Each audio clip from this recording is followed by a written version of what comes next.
Alright, I just want to do a quick video as I've been growing little weed patches and harvesting them. And yes, I avoid them when I mow. I harvested this patch the other day and then look how, yeah, beautiful. So, I want to talk a little bit about making your weeds work for you.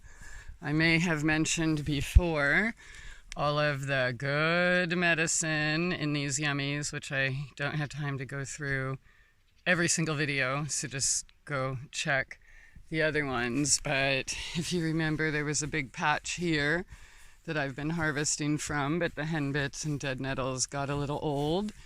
So when making your weeds work for you, and yeah, if you remember all those too. So I harvest them as many as I can in the season, and then I'll mow and let little patches like that grow.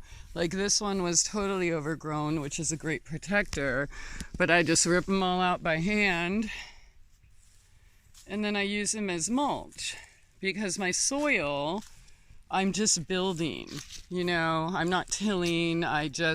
When I put in my new starters like that or this, I just dig a hole a little bit, raise it a little bit, add more soil, add more mulch, and then more wood chips and stuff will go on top of that eventually. But this is how I have been building my soil.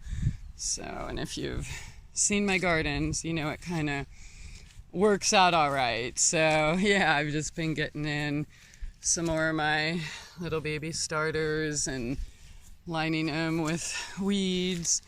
Obviously, if you want to do this, you want to do that before they seed, right? Right here was that big dock, and it was kind of crowding out the bok choys, but I harvested that as medicine, and then all the others are here.